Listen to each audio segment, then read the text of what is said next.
महाविकास आघाडी ही शिवसेना, काँग्रेस आणि राष्ट्रवादी काँग्रेस, शेतकरी कामगार पक्ष, इतर या महाराष्ट्रातले काही पक्ष आहेत, अशा पद्धतीने ती एक महाविकास आघाडी बनली आणि आम्ही गेले 3 वर्षापेक्षा जास्त काळ एकत्र व्यवस्थित काम करतो. माननीय बाळासाहेब आंबेडकर वंचित बहुजन विकास आघाडीचे प्रमुख नेते यांचं जे म्हणणं आहे की आम्हाला महाविकास आघाडीमध्ये बोलवलं जात नाही. प्रकाश आंबेडकर हे मोठे नेते आहेत, वंचितांचे नेते आहेत, त्यांचा सन्मान आम्ही सगळेच राखतो, कारण ते बाबासाहेब आंबेडकरांचे नातू आहेत. जसे उद्धव ठाकरे प्रबोधनकार ठाकरेंचे नातू आहेत, बाळासाहेब ठाकरेंचे चिरंजीव आहेत आणि पक्षाचे प्रमुख आहेत. शिवसेना आणि वंचित बहुजन आघाडी म्हणजे माननीय बाळासाहेब आंबेडकर यांची अधिकृतपणे युती झालेली आहे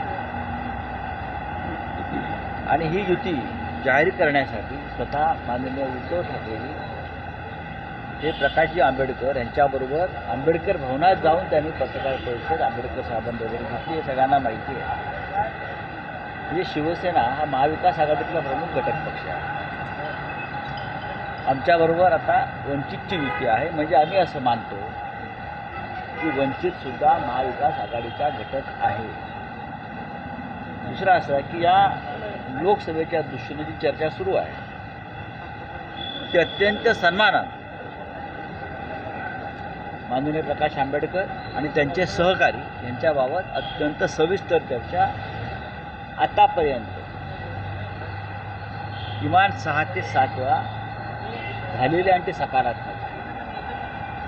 स्वतः माननीय प्रकाश आंबेडकर आणि शरद पवार साहेब असलेले आहेत. माननीय उद्धव ठाकरे आणि प्रकाश आंबेडकर यांची चर्चा एकत्र बसून झालेली आहे. काही निर्णय झालेले आहेत आणि मला पूर्ण खात्री आहे की या महाराष्ट्रातली आंबेडकरी विचारांची घंटा ही कोणत्याही परिस्थितीमध्ये डॉक्टर आंबेडकरांच्या संविधानाची नासधूस करून राज्य करणाऱ्या मोदींना पाठिंबा देणार नाही. आणि प्रकाश आंबेडकरजींचा सुद्धा हाच ठाम विचार आहे, काही झालं तरी या देशामध्ये संविधानाचं रक्षण व्हायला पाहिजे, डॉक्टर आंबेडकरांच्या भूमिकांचं विचारांचं रक्षण व्हायला पाहिजे. त्यांच्या जर आपण सभा पाहिल्या सातत्यानं त्यांनी हाच विचार त्यांच्या लोकांसमोर मांडलेला आहे आणि म्हणूनच आम्ही सगळे समविचारी पक्ष हे माननीय बाळासाहेब आंबेडकर यांना एकत्र घेऊन सन्मानानं महाराष्ट्रात पुढे जाणार आहोत.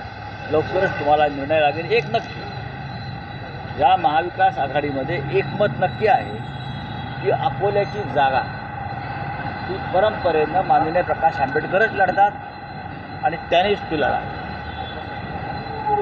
आम्ही सगळे त्यांच्या पाठीशी आहोत आणि याशिवाय आणखी आपल्याला कोणत्या जागेवर वंचितचे उमेदवार उभे करता येतील एकमेकांच्या मदतीने, त्या चर्चा जवळजवळ शेवटच्या टप्प्यात आली. लोकसभेच्या जागेसाठी आज तुम्ही दिल्लीला देखील जाणार आहात. लोकसभेच्या जागेसाठी असं नाही, मुंबईतल्या चर्चा मुंबईतच होतात, पण काँग्रेसच्या बाबतीमध्ये आमची भूमिका अशी राहिली की काँग्रेसचं हायकमांड दिल्लीत आहे. काँग्रेसच्या इकडल्या नेत्यांना वारंवार एकेका जागासाठी उठून दिल्लीत जायला लागू नये ही आम्ही त्यांची सोय पाहतो. प्रत्येक जागेसाठी काही वाद झाला तर दिल्लीत जावं त्यांना लागतं. जसं भारतीय जनता पक्ष आहे, शिंदे गट आहे, अजित पवार गट आहे, त्यांचा हायकमांड दिल्लीत आहे. पूर्वी शिवसेनेचं हायकमांड आमच्या हे मुंबईत आहे. उद्धव ठाकरे साहेब मुंबईत, बाळासाहेब मुंबईत. आता शिंदे गटाचा हायकमांड अमित शहा किंवा मोदी जे असतील, नड्डाजी, शिंदे गटाचा हायकमांड आहे.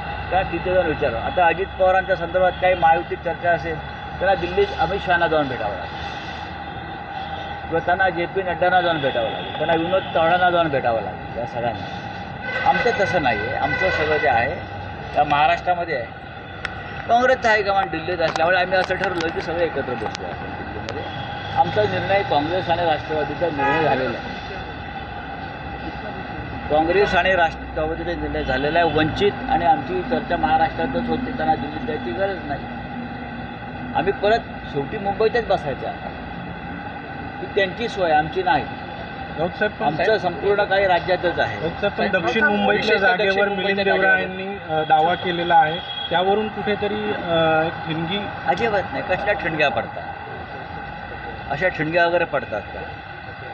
दक्षिण मुंबईची जागा ही शिवसेनेचे खासदार अरविंद सावंत त्या जागेचं प्रतिनिधित्व करत आहेत गेल्या 2 टर्मपासून. म्हणजे गेले 10 वर्ष ती जागा शिवसेना लढते आणि जिंकते, हे आपल्याला माहीत असेल. पण मिलिंद देवरा पण त्या जागेसाठी मला माहीत नाही. काँग्रेसकडून अधिकृतपणे त्या जागेसाठी काही चर्चा झाल्याचं माझ्याकडे माहिती नाही. साहेब पण जाणार आहेत. पाहू तुम्हाला कळेल. राज्यातल्या तलाठी भरतीमध्ये घोटाळा समोर आलेला आहे. विरोधकांनी हल्लाबोल केला, मात्र फडणवीस म्हणतात की विरोधकांनी पुरावे द्यावेत मगच ती प्रक्रिया रद्द होईल. देवेंद्र फडणवीसांनी एकदा जो एव्हिडन्स ॲक्ट आहे तो वाचावा. पुराव्याची व्याख्या त्यांनी नवीन काय बनवली का? देशाचं संविधान बदललं आहे का? आणि पुरावा म्हणजे काय? सत्य हा पुरावा असू शकत नाही का? सत्य हा सगळ्यात मोठा पुरावा असतो. जर संघ परिवाराला सत्य हा पुरावा वाटत नसेल तर त्यांनी ठिकठिकाणी नवीन कब्रस्थानं खोदावीत आणि तिथे सत्य पुरावं. ते आम्ही सत्य मानत नाही. एवढे शेकडो तलाठ्यांची तलाठी